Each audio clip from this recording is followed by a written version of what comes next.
ಸಂವಿಧಾನ ಅಂಗೀಕಾರವಾಗಿ ಇಂದಿಗೆ 75 ವರ್ಷ. ಇದೇ ಸಂದರ್ಭದಲ್ಲಿ ಸದ್ಯ ಅಧಿವೇಶನ ಕೂಡ ಶುರುವಾಗಿದೆ. ನಿನ್ನೆಯಿಂದ ನಡೀತಾ ಇರುವಂತಹ ಅಧಿವೇಶನ ಇದು. ಇವತ್ತು ರಾಷ್ಟ್ರಪತಿಯವರು ಮಾತನಾಡ್ತಾ ಇದ್ದಾರೆ, ನೋಡೋಣ. भारत लोकतंत्र की जननी,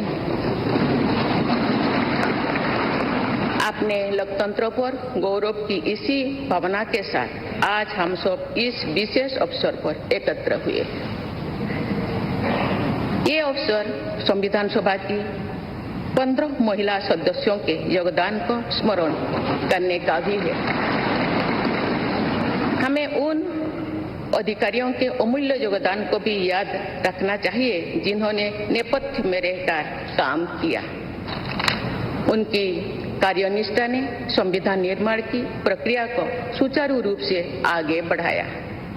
उनमें प्रमुख भूमिका श्री BN राव की थी, जो संविधान सभा के संवैधानिक सलाहकार थे। मैं संविधान सभा के सचिव श्री HBR अंगगर, संयुक्त सचिव श्री SN मुखर्जी और उप सचिव श्री जुगल किशोर खन्ना को भी उल्लेख करना चाहूंगी।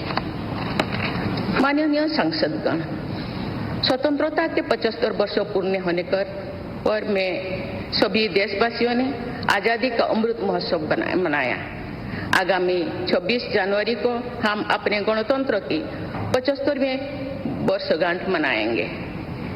इस तरह की समारोह हमें अब तक की यात्रा का अवलोकन करने और आगे की यात्रा की बेहतर योजना बनाने के अवसर प्रदान करते हैं।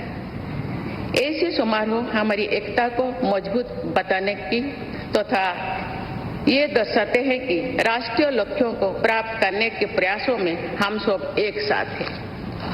हमारे स्वाधीनता संग्राम के दौरान अनेक महान विभूतियों ने हमारे राष्ट्रीय आदर्शों को रेखांकित किया था। हमारी संविधान सभा में हमारे देश की विविधता को अभिव्यक्ति मिली थी। संविधान सभा में सभी प्रांतों और क्षेत्र के प्रतिनिधियों की उपस्थिति से अखिल भारतीय चेतना को शोर मिला था। संविधान सभा के वाद विवाद तथा सदस्यों के संबोधनों में हमें संविधान निर्माण की प्रक्रिया के साथ साथ अपने देश के बारे में गहरी जानकारी प्राप्त होती है। आज जिन पुस्तकों का विमोचन किया गया तथा जो शॉर्ट फिल्म्स दिखाई गई, उनमें लोगों को हमारे संविधान निर्माण के गौरवशाली इतिहास का परिचय प्राप्त होगा।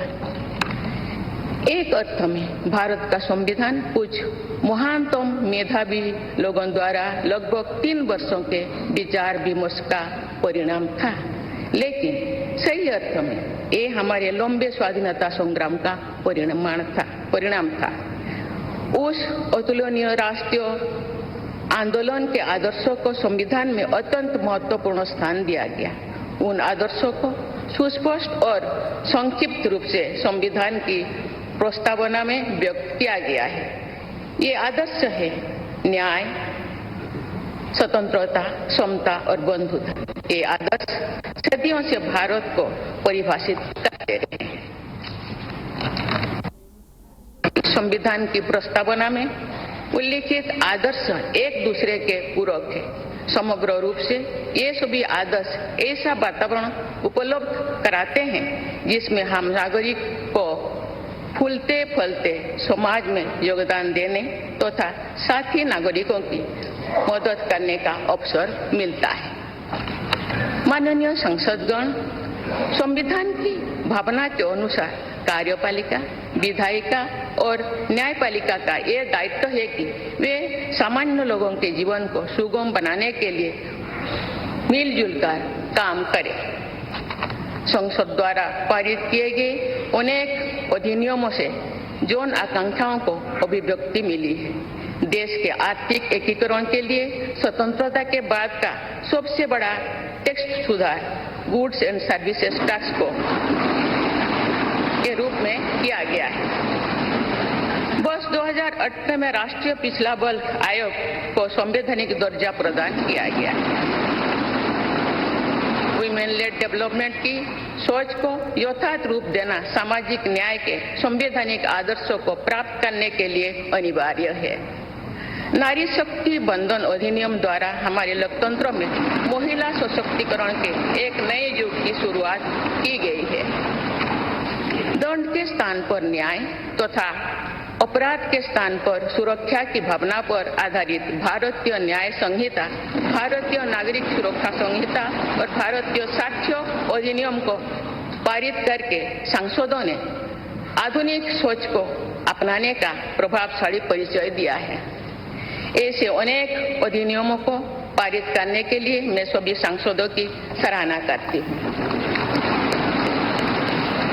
पिछले कुछ वर्षों के दौरान सरकार ने समाज के सभी ಜಿ ಕನ್ನಡ ನ್ಯೂಸ್ ಈಗ ನಿಮ್ಮ ಮನೆಯಲ್ಲೇ ನೋಡಿ, ಎಲ್ಲ ಕೇಬಲ್ಗಳಲ್ಲಿ ಈಗ ಲಭ್ಯ.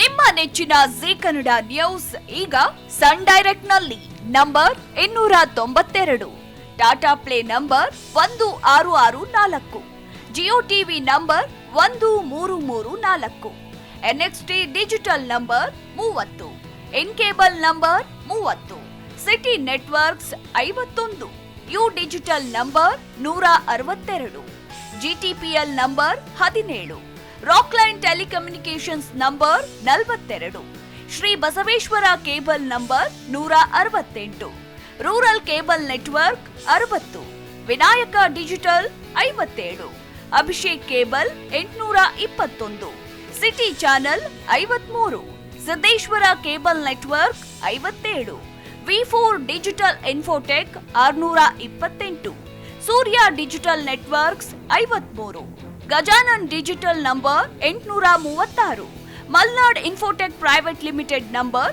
56, Metrocast number 830, victory digital number 167ರಲ್ಲಿ ನೋಡಿ ಆನಂದಿಸಿ.